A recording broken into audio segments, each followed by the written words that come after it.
Welcome to another episode of Tech Talk Tuesdays. Now, this month is an exciting one as we celebrate International Women's Month, and with us, we have two phenomenal women on our platform tonight, Professor Gunjan Mansingh and CEO Epic Transformation, former JTDA President Stacey Hines. Hi guys, good night. Everyone. Now, as we go into the topic this evening, what is a skill every woman should master in 2025? I want to start with, I know we're a technical association, but I just want to speak about the soft skills because I feel like we know so many women who master the technical skills. But ladies, what are some soft skills? What I would say, and add to that, what are one of the top three soft skills that you would say to your younger self? Who should go first, Alexia? We both did. Okay, let's start because I Stacey bubbling. Okay, sure. Night again, guys. I think first of all that it's great that we're actually having this conversation in Women's Month. I think we do oftentimes spend a lot of have a lot of conversations about what we need to do as it relates to tech and tech skills, but there is a lot of focus on the technical. So if we were to remove the coding perspective, right, which is where everybody typically goes, I think there are some maybe shadow skills, even if you want to call them, don't want to call them soft skills, but the ones that aren't as pronounced, that I think if I had told my younger self a little bit more about this, I would have been further along in my journey, I think, sooner. So first and foremost, I think it's important for us to have the assertiveness and the confidence. I think in tech specifically, while we have seen a lot of change in the technology space, I think there is still a significant amount of dominance as it relates to our male counterparts. And even for myself, I see it when I'm sat in a room and you have guys that are experts. They tend to be the ones that the mic gets past them first. So you have to kind of grab the mic, you have to be the one to be like, hey, put up your hand and say, I have a voice, I have something to say. And I think that is actually probably more important than the hardcore skills. It's great if you can do a hackathon. It's great if you can flip AI from here till Monday. But if you can't speak up and show that you are smart, and if you can't show that assertiveness and that confidence, you will get overlooked. So I would start with just that one. I won't even get into top three. I think that piece is first. It's just really that assertiveness and confidence piece. Right. Doc, how about you? I totally agree with Stacey. And, the important thing is if you were to look at the soft skills, meaning tech skills are great, absolutely great. But in the softer skills, I think the ability to communicate, collaborate, adapt, and build relationships. And they're good at some of them. We may be bad at, maybe communication. They're not really bad at communication. Because we are team players, and hence we want to give everyone the chance to shine. And hence somebody else may be just taking on that shine and not giving it to others because they may not be team players. So I think inherently we are great at building relationships. We probably don't adapt that well because we are afraid to make errors. I always see that when I'm teaching in a lab, it's the girls who are afraid to try things versus the guys who will always be trying something. It doesn't work, no problem. Go ahead and do it. I find women don't want to fail, and hence they won't experiment and they won't try. So that is the mold we have to come out from, that we can fail and then move on. We take failure much harder. I don't know if you agree with that. That even girls in any subject or in anything in school, in whatever they're studying, always take failure much harder. And it takes them a little while to get over that. But we are in a space where you have to experiment, and hence getting over that becomes important. Critical. I think that is so critical, but I think that's because we are so used to there's a perfectionism that a lot of us have in Right. not just going after us. I think it's failure, but you just want to get it right and you want to submit your project or do your work and submit excellence versus your male counterparts are like, okay, let me just go with this. This will work. Yeah. We've seen it, right? So probably you have to get a bit over ourselves and just trust the process a bit and take a risk. I think, and to underscore that point, it's a skill that can be learned.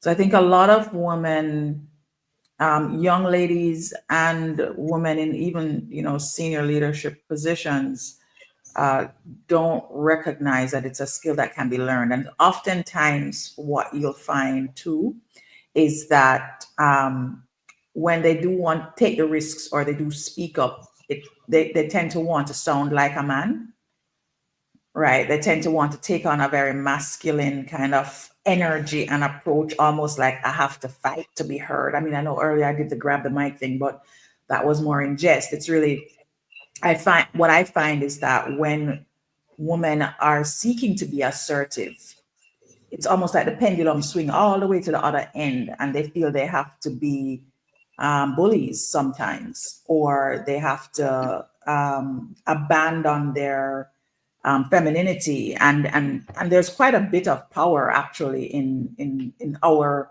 way of being nurturing and collaborative and enrolling others in a vision.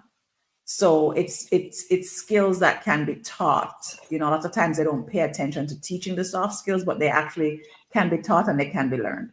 Yeah. Totally agree. And the truth is that we are probably good at those things. We are good at collaborating because we like to take everyone with us because, we are naturally, nurturers. And so we are nurturing everyone who comes within our fold. So I find that we tend to do that intuitively. So we need to take that positive, that as a positive energy and see how we can apply it in a workplace.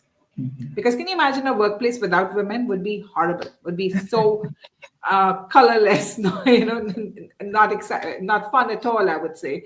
And I'm hoping all my male colleagues would agree with me. Oh, man, I'm sure they would. It would definitely be colorless. No, as Stacey mentioned, we can get coaching for that. So if there's someone who has a challenge with asserting themselves while still maintaining their femininity, as Stacey mentioned, as that, because we're intuitively nurturing on the part of the skills, because we're all about the young women coming up in Women's Month and even those who are in corporate. What are some of the most in-demand skills that you would recommend to them now? So we know we've touched on the shadow skills, as Stacey mentioned, but what are some of the in-demand skills now that you would say, girl, this is what you need to get to take yourself to that next level in this current season? Alexia, I think right now, the only skill that everyone is talking about is AI. I mean, of course, there are many other skills, there's AI, there's cybersecurity, there is quantum computing, there is, the whole field of data, because there is AI, and AI is a big field also. We just think of AI, as one thing, because AI started with machine learning. Now it's moving towards machine intelligence, and hence there are many components of that. So you have to first, I truly believe this. You can't be a master of all. You have to know what you want to be excelling in and what you want to be getting into. So, I know oftentimes you have asked me to speak on a topic and I'm saying, no, Alexia, I'm not talking, because I will always know surface level knowledge about a topic. But if you want to be good at something, you have to become an expert in that. So hence, don't try to be jack of all goods. Try and build your specialization, and then building a specialization. AI and cybersecurity are just some examples to start with, but there are many others also. I find project management is something which is always useful. That gets forgotten in the technology space, but I find that actually becomes quite critical when you're putting things into action. Okay, great. Stacey? Yeah. So I completely agree with you. I think in the world of, if I can just address the emerging technology discussion, We've just seen a lot of emerging technology in the last, 10 years or so, where you had cloud computing became, it's not emerging anymore. It should be mainstream, right? And then you had the blockchain wave. And I think maybe because of the blockchain kind of vibe, or IoT, which is, it's very specific and very specialty almost. I think a lot of persons maybe didn't lean in, right? But I think AI just generally, and because the foundation of artificial intelligence is data, I think those two skills or areas of competency are just must haves at this point. If you're going to pursue any career in tech, it really demands doing some training, certifications, even in that space. And then, of course, I think when it comes to the project management angle, which I think Doc raised, agile project management, Scrum mastery. I think more and more, especially with the accelerated rate at which tech is evolving, you just can't be doing waterfall anymore. I mean, it's just by the time you're done your project, there's a whole new stream of tech that's out. You're already outdated. So I think if you are a woman that's interested in project management, just make sure that you do the Agile and the Scrum certifications. Just do it, because if you are going to remain ahead of the curve, and if you're going to be in demand in terms of people looking for experts, that's what they're going to be looking for. They're going to be looking for people that can implement and guide transformation in a very quick way. Yeah. Stacey, you said something and that made me smile. So the other day I was in this environment where it was a completely different environment, but two people from that domain said two words and they laughed because they said it was an inside joke. And when you said waterfall, and I laughed, and I was like, oh, this is a technology inside joke. It is. Because anybody who would hear that word would now laugh from our space, and somebody else may be like wondering, what are they talking about? So, exactly. So that becomes important that you can identify that, yes, it is actually humor, and you're evolving in the technology space. Yes, that's so good. That not Duns River waterfall. So I know we mentioned getting the Agile certification, getting Scrum Master, not just doing the PMP, but getting those certifications to get you ahead of the curve. Do you believe they need to do a course in prompting? Because I know everybody may use ChatGPT, but do you need to do a short course in learning how to prompt? Because prompt engineering is a big thing. What are your thoughts on that? I mean, okay, go ahead. I was going to say, maybe I can add from like the layman, not like the professor of all the things. I think it's useful, but I honestly feel that it is just the tip of the iceberg. I really feel that prompt engineering should be something that everybody does. But if you're in tech and you want to excel in tech, prompt engineering is just a part of another wider set of skills that you're going to learn.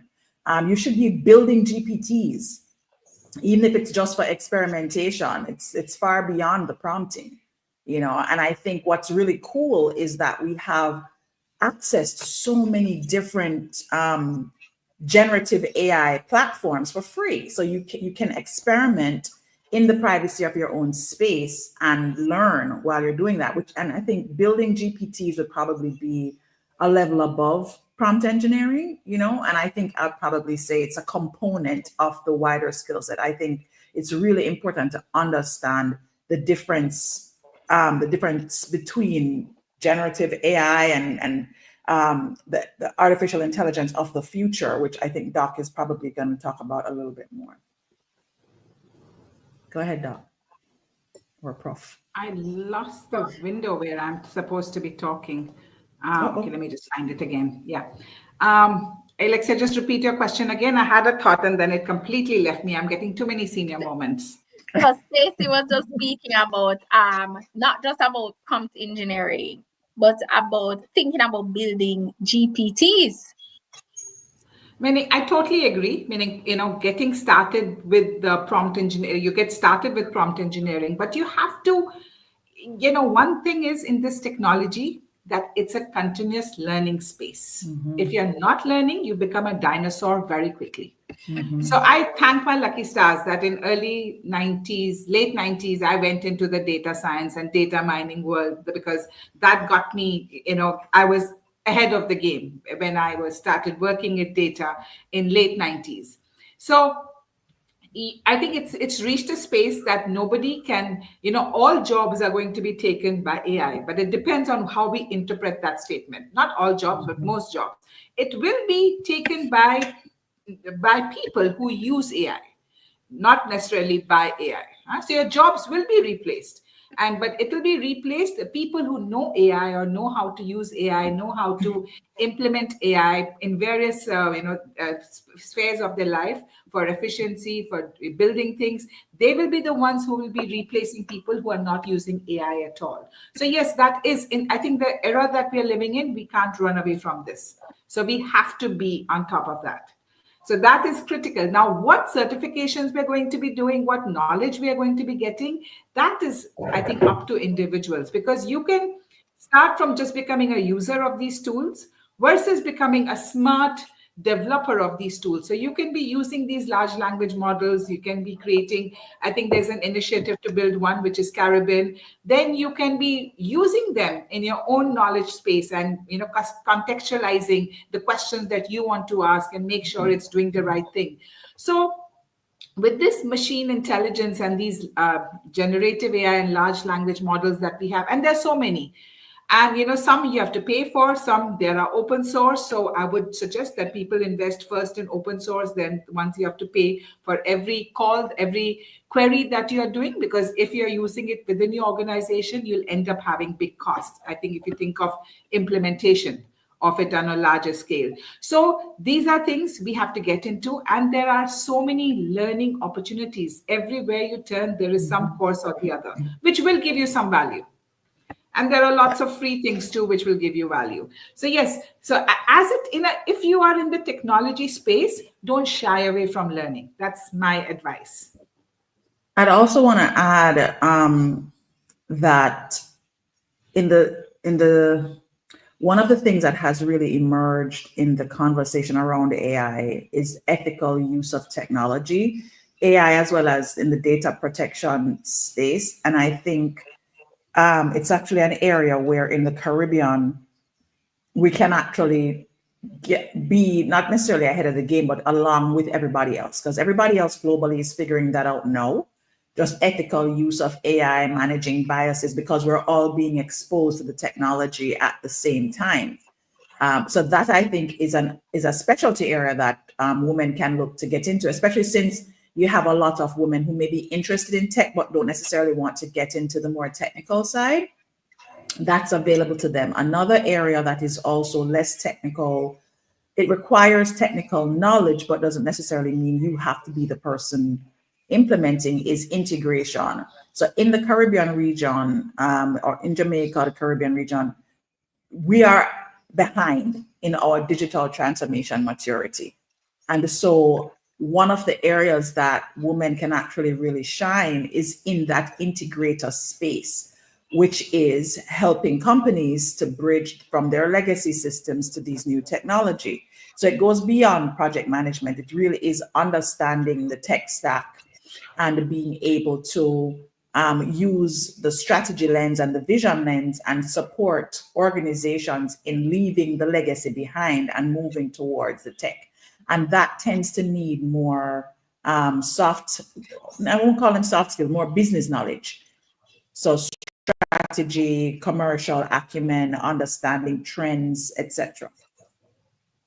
Yeah, very true. Because you need all kinds of these skills in the technology space, and hence often the focus is on only technology skills. And even the business skills I find are very important. And when I teach data science to students, I tell them, you're just, the data analytics person is just one person. They have to interact with so many people. It's the business user. It is your, the database person. And the business analyst often is the one who knows the environment and is giving you that information that will help you to work with your data even better, will make you smarter. Because you are someone who understands algorithm and they are someone who understands data. So often, even as myself as a data analyst, when I speak to the business analyst, I learn so much. And that understanding is, we have to make sure that everyone who's in the space gets it, because otherwise some skills get forgotten. Okay. Thanks, Prof. So as we mentioned that point, and I know you mentioned a lot of skills, Stacey spoke about building GPTs, integration. Doc, you spoke about, business data analytics, that sort of thing, like getting all of that information. I know there may be some person on here where every time you read about a new skill, a new trend, you get overwhelmed.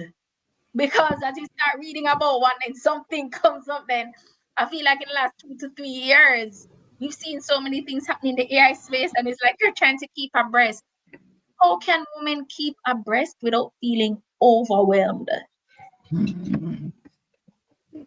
Well, I think being very specific, or very intentional, I should say, being very intentional about how they're actually doing their continuous learning. And I think Doc mentioned this earlier in terms of just being in that space of continuous learning. That's what's required for technology. I think maybe that's why I got so addicted to taking courses and all the things.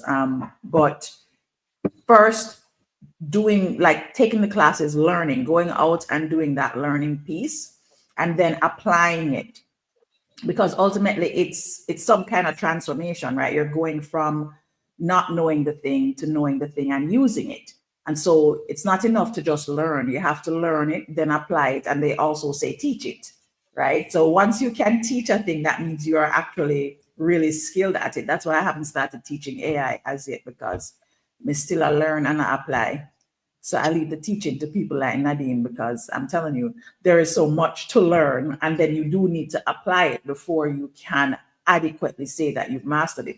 And even if you're teaching like, a relative or a spouse or whatever, it makes sense to really embed that knowledge. And I find that with tech, you really do have to do that embedding. So I agree with, meaning that's what I do. You apply, and then when you teach, it's like your knowledge increases 100-folds. But application is what we often call, getting our hands dirty, and that is a very, that is a feeling of creating something. I don't know if you ever wrote a program, Alexia, and that it's a eureka moment when you get it to work, and it's a really a great moment, and I want to see that joy in all my students, and especially the boys tend to be a little bit more like, okay, that's fine, but the girls are very good at creating. So when they get something working, you can really see the joy on their faces, and hence, I think it is a profession for them, that they are good at applications, but the fear keeps them away from it. And sometimes when you just hold hands and guide them through the process, that's why the role of mentors becomes very important. And there are lots of organizations in Jamaica, girls who can code. We have an entity like that, and if I remember correctly, she can code, and and then girls who do IT, I think it was something like that. Yes. And even internationally, there are many organizations. There are some things for cybersecurity. There are some for learning Python. I think there are Pi ladies, and there's women in cybersecurity. So when you have entities like this, and you can find mentors and what they're doing, it becomes a good story. It really becomes powerful that they are willing to then get their hands dirty, because often that is what is that application part that Stacey is talking about. Keeps us away from that. But once we get over the application, we are great teachers. You know what, Doc? I'm listening to you talk, and I mean, I'm over 40 now, and I'm thinking back to when the last time I wrote like code. I'm not talking about GPT, coding, because I'm doing that now, but I'm thinking like, way back, like 10, 20 years, not even 10, like 20 years ago, to see something work. It's been so long. I think we should do a over 40 hackathon or something to make like, we should, it would be so fun just for the ladies. We should do like Yes, an over 40 women's hackathon and, yes, and just yes, do like teach something and then we make something. We should do that, Alexia. Let's do it. yes. I think we should definitely do. And it's, it's very relaxed. Food is nice and very calm. I'd love that. That would be nice. That's a great idea. I have lit a fire, apparently. Yeah.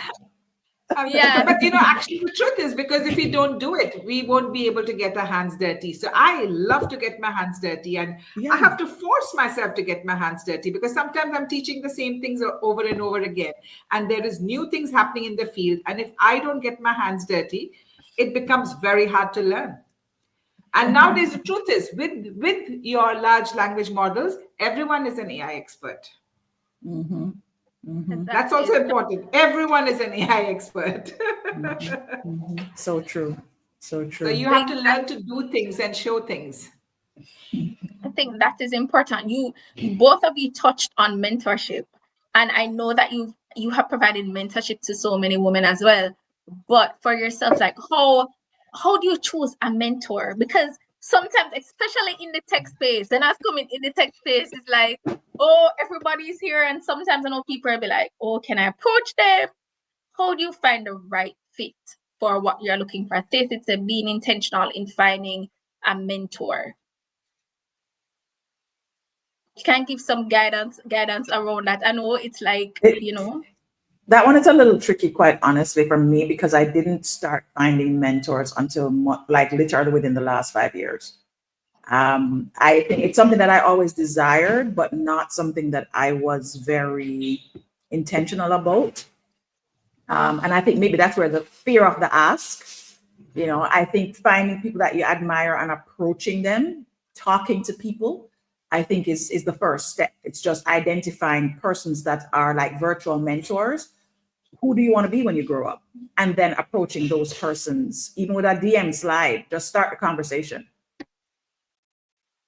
Stacey, is it about who you want to be? Because you may not want to be like your mentor, but you want to learn from them. Their knowledge base is so vast, and it depends. I think for me, it was very much, I want to be Oprah, like. Okay. I'm just saying. There are people that I definitely had that virtual view of, I want to be like that person. And so from a virtual mentorship perspective, I would download different practices and principles. I'd buy the books, and I'd immerse myself. The mentors that I have now, based on where I am age and stage, there are aspects of their lives that I want to create. I'm not learning from you unless I can see myself through your, your life lens. That's what usually sparks my desire. Maybe different for other people. Usually I see that I have a slice of my life, maybe it's wealth, that I want to develop. And I'm looking to be mentored by a billionaire. Like that's why I want to learn from you, because I want to create something that you have managed to create. So for me, the mentorship was more an academic mentorship, Alexia, and my own PhD supervisor, who is my mentor. I think I very much think of my mentor, my guru.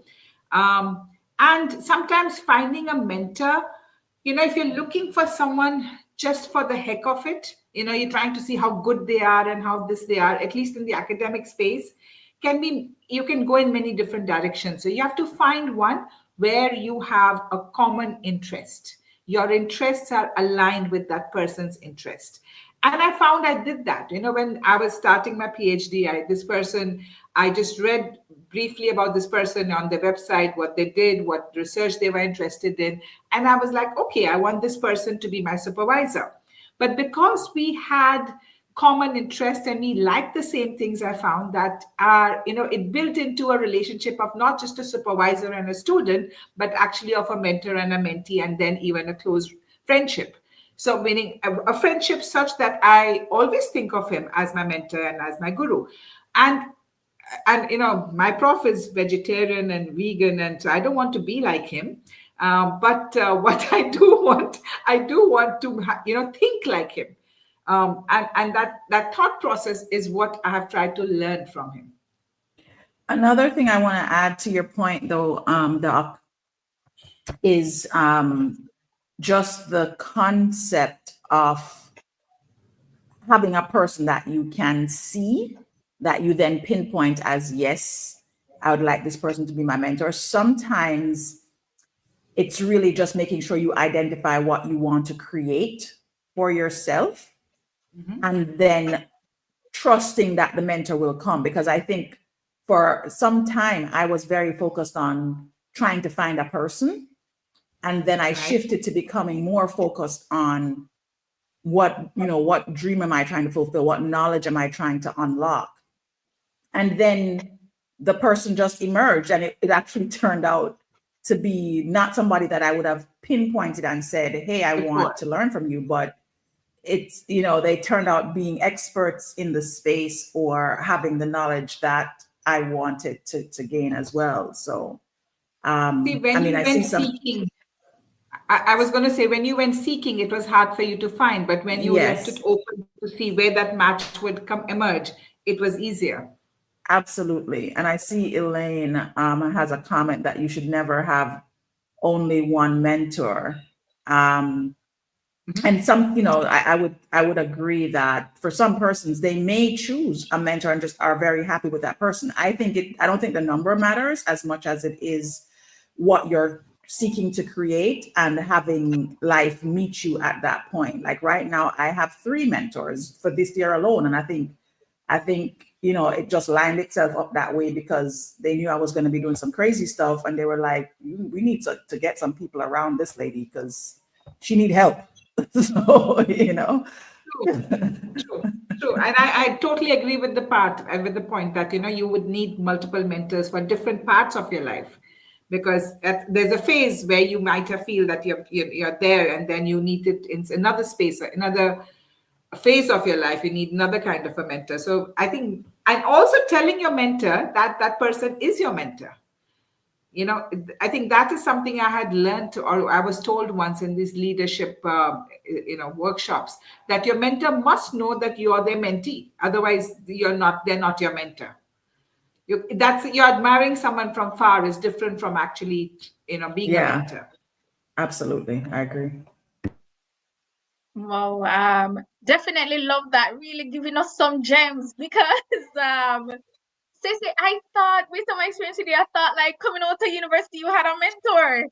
So that was really good to learn and hearing that, because I think a lot of times you're coming out of university, you're trying to tick all boxes, get mentor, network, get all of these things. So to hear from you and Prof and hear that, listen, you don't have to have it all together. You can just take it easy and then things will fall into place as they should. But as we go into that segment, just wanted to ask, no, whether you have just left university, you're a young professional, you've been in tech a long time, each of us at some point along the journey has suffered burnout or some aspect of burnout. How do we manage that? Especially because, we are not only just professionals, we are wives, we are mothers, we are sisters, we are daughters, we wear so many hats. And as you two ladies mentioned earlier, a lot of times we're trying to be perfectionists, we're trying to juggle. And I know both of you have a lot of experience in that. So if you could just give us some gems, like how do you manage that? Because sometimes it's only 24 hours in the day and I can't speak. Sometimes I'm like, I need some more hours. It's not working. It's not working. So Stacey? I think Doc was getting ready to answer. You go, Doc. Okay. Burnout. Oh God. Why we also burn out, Alexia? At least for me, I don't know how to say no. I can't say no to anything. And then that becomes an issue because you're stretching yourself, extending yourself, stretching yourself, extending yourself. So I think finding time for whatever you want to do, and I don't mean me time as in reading a book or, doing something fun and relaxing. But even in the learning space, is in your workspace, finding some time to keep for your personal learning is very important in this space. And I wish I could do it too, but I'm saying it, but I'm not good at doing that. And that the burnout often comes because we are stretching ourselves too much. And maybe we're trying, even if you're learning, we're trying to learn too many things. So getting that focus back in your life, learning what to say no to becomes important. And I guess that will help with the burnout. What I'm saying, I haven't put into action in my own life. So maybe after today, I will be able to put that more into action. Yes, Doc, you have to come talk to me. From when we're talking about this, you have to come Yes. talk back to me. I think Stacey, to me, in my opinion, and I can tell our viewers, Stacey is really intentional. So she will tell you need to rest. You need to rest. I'm at that stage where Alexia, are you resting? Have you taken a break? And I'm like, going, because all I'm seeing is the goals that have to be accomplished, what I said for 2025. And sometimes I feel it's hard. Yeah, no, so good, Alexia. And I'm actually really glad, Doc, that you mentioned that whole thing about not saying, not being able to say that complete sentence, no, because that is the best sentence in the world for women, especially as we get older. Now, I will say, as a recovering workaholic, which is an actual disease, and I think women definitely struggle with it and suffer from it. Men as well, but they tend to hide it better until it gets really, really bad and, have major medical issues. I think it's different at different stages of life. You really want to manage your energy differently, right? When you're in your 20s, maybe you don't have a lot of kids or you don't have any kids. Maybe you're still not in a marriage or anything like that. You really want to press gas. Your metabolism is very different. Your craving for knowledge and all of that is very different. So work hard. Get some good money, really press for that type of experience, get your savings going, do the thing. Don't just party and, soft life it out. Okay. I wish somebody had told me this. Get some money in the bank, learn how to invest, buy some stocks, work hard in your 20s. When you get into your 30s now, this is when you really want to settle in and start planning, making sure you have that nest egg. If you decide to be an entrepreneur and you're doing the thing from in your 20s, coming into your 30s, you want to make sure that you have that 6 months to a year worth of money just kind of sat there so that you can, while you're working smarter. And you're now hiring people that can do work for you. If you work inside of an organization, this is when you should be climbing the ladder and learning how to delegate inside the organization, not just taking on more work for yourself, because women, we tend to do that as well. We just feel like we have to do everything, and they're not going to do it the way we do it, so we have to do it. How else are they going to learn if they don't do, right? So when you're in your 30s, this is where you have to really start to understand delegation and start to make sure that you're doing things that will get money working for you. So have those passive income streams. Write the book, buy the house with the same money that you press gas and work in your 20s, right? Do the things that are going to give you some kind of financial lift, because by now you're probably settling into being a mom and having kids, and your priorities are now going to start to shift. You're going to have to go to the after school thing, or you're going to have baby on the hip plus the other one. So you have to organize your time differently. And I will say something that I did not learn until literally like just the other day, is that you have to be the person that manages your schedule. Otherwise, your schedule is going to manage you. You're going to find yourself squeezing things in and around the work because you have trained and programmed your mind to work, right? So when you're in your 30s, that is a classic time to just get that whole schedule thing sorted. You may still be working hard, but you're going to see your priorities start to shift. And what's interesting is that as your kids get older, they need you more. So when you're in your 40s now, not only do you have kids that need you more, but you also have different types of demands just hormonally. Your body starts to shift and change. The way that you focus is different. The way that you remember is different. Earlier, I hear Dr. talk about the brain fog, right? So you are changing as a woman when you get into your 40s and into your 50s. I mean, I have been in meetings and seen other women having hot flashes and them still in the meeting, toughing it out. I'm like, no, that is not going to be me. I'm not joining that party, right? So you have to prepare yourself to set more healthy boundaries as you get older so that you can have and enjoy your work and don't end up in this burnout cycle, rest, go on vacation 2 weeks, come back, burnout, rest. It just does not serve you in the long run. I think a lot of it is setting up yourself in your 20s and 30s so that in your 40s and 50s, you're not still setting up yourself and having to, work as hard. I need to go to Stacey for some lessons. That's Stacey all I can say. Stacey is, Stacey is dropping the tea, Prof, because a lot of us have to get a little battle. Stacey is reaching out to a lot of the women who are like, okay, I get it, Stacey. It's coming together. And it's very true. Delegation is, I think one of the comments said delegation is important, and it is very, very, and I think I've started doing more of it in my workspace. But these are because you also want the younger generation to learn, and that's one reason to also delegate, because you will eventually retire and there will be somebody else in your role, and they need to then step up to those activities that you do. So I think it's important even just to keep the continuity within the organization going.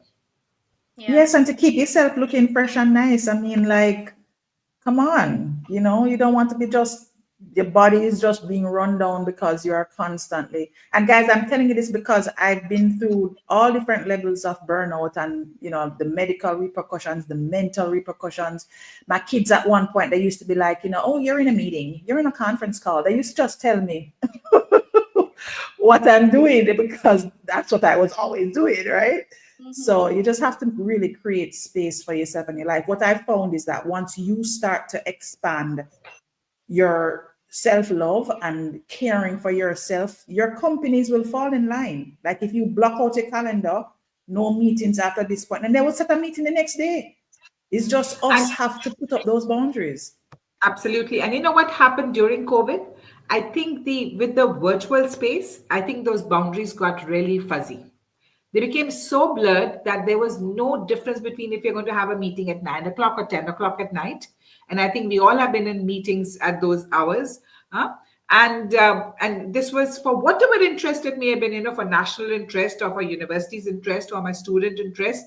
But the truth is those lines got so blurred, and including having a tech, whatever, women at 7 p.m. also, Alexia. But I'm just saying that those lines have been blurred, and it made, on one hand, it has made it easier to, communicate, to have these presentations, to have these conversations, which is lovely. But where do we have that balance will become critical as to what you're saying yes to and what you're saying no to. Thank you so much for that. Prof. I think we have a couple of questions. But let's get to some of these questions. So we have a question from Jeff Waddington that says, social media appears to paint an unrealistic set of expectations for young women in tech. How do you suggest approaching this? I want to add some context. Sometimes you see some persons on social media, I'm in tech and they're driving the most expensive car and they soft life and they're always designer dog and the hair is perfect and they show the calendar so organized and they're having their coffee and it's good, and I'm like, this is not real. This is fake. This is so fake. Like, this is not like every day you're looking like you're coming out of a Fenty Beauty ad. That is not the case. And one thing I feel, Alexia, and this I've felt for a long time, that social media, people are only posting when they are in a good space or a happy space or like a boastful space, I should say. I didn't want to say that they're boasting, but that's the time when people are boasting. When people are down, they're unhappy, and they're often not posting anything that time.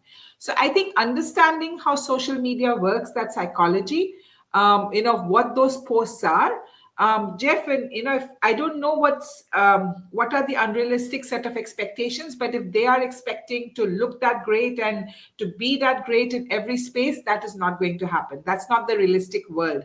And the truth is, all that is being portrayed is probably not even real, as Alexia is saying. So understanding that may not be real, and then managing your life, I think, is critical, because I think right now everyone is trying to live by social media, and that cannot be a great space. And I see a lot of young people posting about every minute and every second of their lives. And I remember as a mother, and this is like, my children are in mid-20s and late 20s now, but when they were young, I was like, and there was Facebook, and I was like, don't ever post something that you will regret when you're 20 years later. So I think my sons learned that don't ever do that. Even when there were a few times when they were tested, and I know they stayed away from making any posts, which they would learn to regret, later down in life. But I don't know how many of us young girls are even doing that, are mindful of that when we are posting even something today, are we going to regret it later in life? So I think that is also important, that there is this unrealistic expectation. For me, I'm not sure what Jeff is referring to, but for me, it could be how you look, how much you're earning, what your family structure should look like. I think those are some of the things which social media could mess with people's minds. Stacey? I don't know what you have to say. Stacey? I was going to say that I think, it's not just the tech space. I think just generally speaking, content curation is geared towards addiction, and it's geared towards that Jones syndrome, comparison syndrome. And that's what keeps you going back to see what do they have now, what's next. And in tech and other fields, I think it's even worse for digital creators than it is for just the tech space. It's really first and foremost knowing who you are, I think, and then making sure that, like Doc says, you understand how social media works. But I think just the addiction factor, in terms of it being programmed before addiction, makes it very easy for you to actually forget what it's about. So you really have to know who you are. Another thing that I think we should do we can't do it for women in tech, but I think we should do it. We should have a social silent retreat. Social silent retreat where everybody just checks in their phone for like an entire day, and we just go back to old school talking and reading books and playing games, and then you check out at the end of the day. I think that would be very interesting. I endorse that. I would love that. Yeah. Okay, I'm gonna work on that one. Yeah, I would love that. There are some questions. So we have a Jane. Jane mentioned, I'm interested in data science, but I have a completely different degree and experience. What is a good place to start? Can I please answer this question? Jane, Yes, if I may just say that we do at University of West Indies in Jamaica, we do have a master's in applied data science, where you could have had any first degree as long as you worked with some numbers. It's quantitative.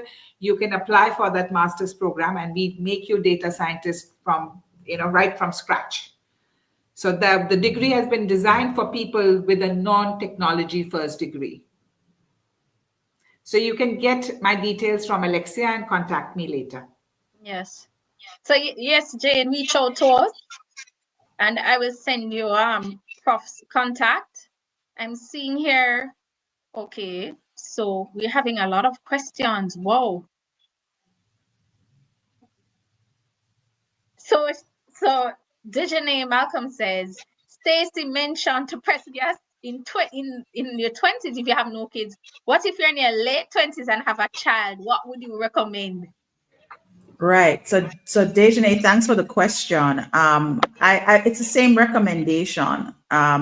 Save and except I would add something a little bit different, because when I was in my late 20s, I had 2 kids. And so one thing that I would do differently is I would still do the gas pressing, but back in them days, there was no social media, no thing. So I would create a passive income stream for myself. So whatever that can look like, it could be as simple as having an ebook that you have on that you're selling. People can buy it, whether it's through Google Drive, Google Forms, or whatever. Have a simple yet accessible. If you have a little cash, buy a piece of something that you can rent, Airbnb out a room, just something that you can use to create a passive income stream. I would say I would add that. I would also make sure that I'm putting certain boundaries in place for time with child, because what tends to happen is we get so consumed by the pressing of the gas that we are mothering when it's essential. You do the essential things, but you need to create meaningful moments, because even if you have to work hard, memories are made in moments. And so it's important for you to carve out time for your child and you to spend together in that bonding. Yeah. Thank you so much for that, Stacey. Now we have another question from Shireen Grant. She says, I agree with Dr. Mansingh. How do we go back to the emphasis on work-life balance? How do we set boundaries without getting the label that women tend to get, especially when you work in a male-dominated space? I'm happy to support that one as well. I'm not sure what the label is that that women get, but what I would say is that I tend to, my hashtag is Balance Lady Boss, right? Because I spend a lot of time talking about creating balance, but really it's more about harmony and finding a harmonious way that works for you. So Shireen, you know what your external circumstances do to your energy, do to your ability to focus and to deliver at your highest level, right? And so what you want to do is you want to get clear, first of all, on what work-life balance means for you.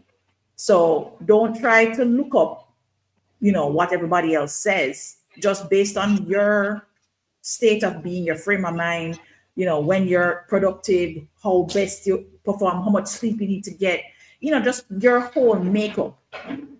When you know what your makeup is, then you can design. And I believe in this so much, guys. You have to really be intentional about designing how you want to live your life. So figure out what makes sense for your life, what hours are best for you to work, when is it best for you to have meetings, and then you try to enroll other people in that. You're not going to get it 100% perfect. Let's say you're a morning person, so maybe you want to try to schedule some days where you have meetings in the morning and some days where you have thinking time in the morning, and just block out those times in your calendar so you can enroll other people in your process without it being seen as being standoffish or not being cooperative. So you have to be very intentional about understanding what works for you, and then design something that makes sense for to have harmony in your life when it comes to work. And one more thing I would just add to that communicate with your other colleagues what your challenges of particular times are. So hence, and I think the flexible work the fact that you can work anytime in this 24 hours in the technology space is actually very powerful, because you can't probably do it in a manufacturing industry or a financial industry or some another industry. But in the tech industry, you don't have the 8-hour work which has to go from 8 to 4 kind of a thing. Mm-hmm. You can work anytime. We can work at nights, and hence letting your colleagues understand that and communicating that will become critical. So where are you compensating your time, and then you are free for a meeting at this hour, and this is the time when you can do things. I think people, once they know what you are doing versus the fact that you're missing, there's a difference between missing in action versus people knowing what you're doing at that time, and then you're available. What are the other times that you're available? I think that will help you to remove that label. Because somebody may not understand your challenges.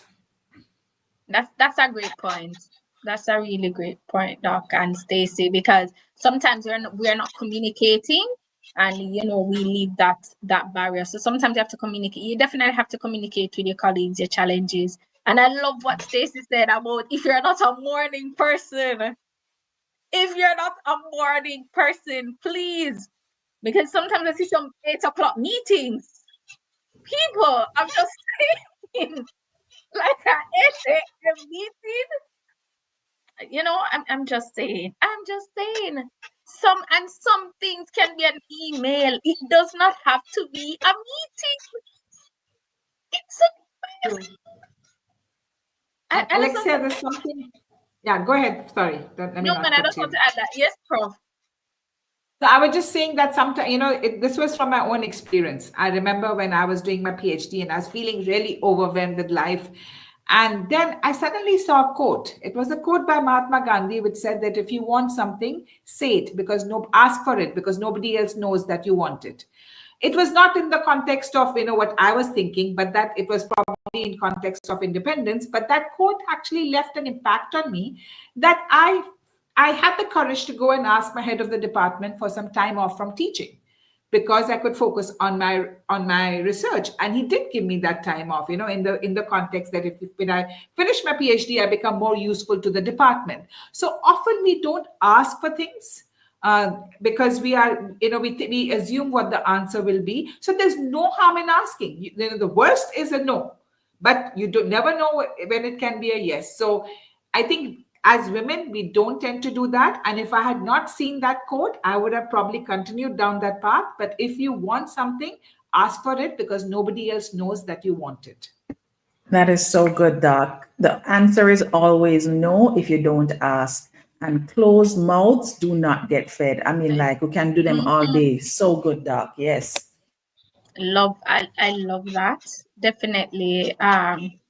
No, I can't believe it's it's the time. We have less than 4 minutes. I can't believe.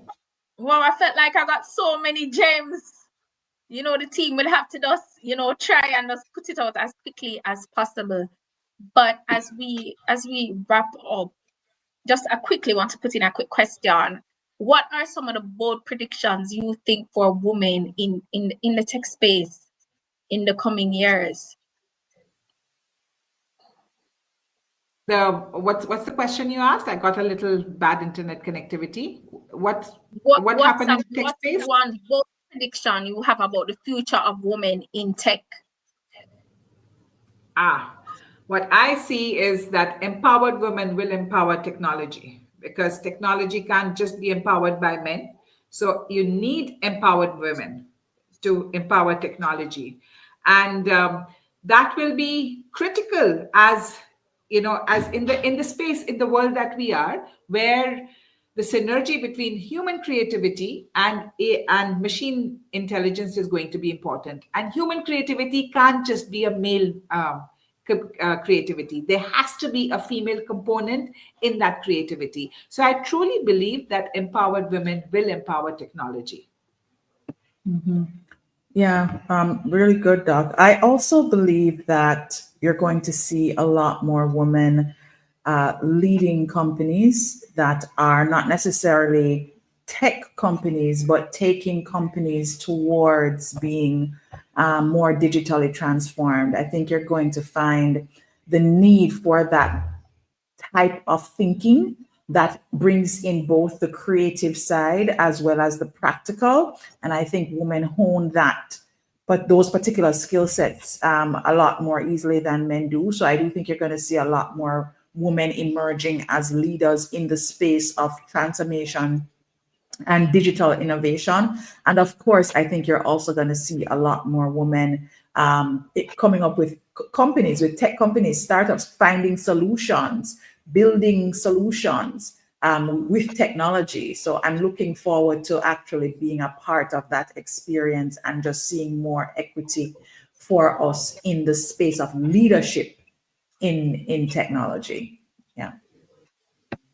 That will be a whole many empowered women who will be then leading those companies. And Stacey is one of them. So Yes. Thanks, Doc. Thank So you. on that note, thank you for joining the JTDA Tech Talk Tuesdays. I want to thank our guest, Professor Mansingh, Stacey Hines, CEO Epic Transformation. So I know Stacey mentioned female-led businesses. And definitely we at the JTDA are all about empowering women. And on Thursday, we will be hosting our See Jamaica session. So if you're a woman who wants to be investor ready, pivot in the North American market through Canada, get over 10 million GMD in investment, get angel and VC funding. We want to see you on the LinkedIn. On LinkedIn this Thursday, you need to apply for See Jamaica. The opportunities are there for us ladies, but we have to grasp it. Don't overthink it. So as again, thank you so much for joining. I have been your host, Alexia Beckford. And if you are not a member of the Jamaica Technology and Digital Alliance, what are you waiting on? And just a quick reminder, we still have nominations open for our Women in STEM, and we're closing, and you're going to see them rolled out this week. So if you haven't nominated a person, please nominate them, and have a great night. Thanks, everybody. Take care. Bye, everyone, and thank you. So many people have given their comments. Yes, Great, a lot of great people. discussion. Yeah. Thank you so much. Thank you, everyone. Thank you. Bye.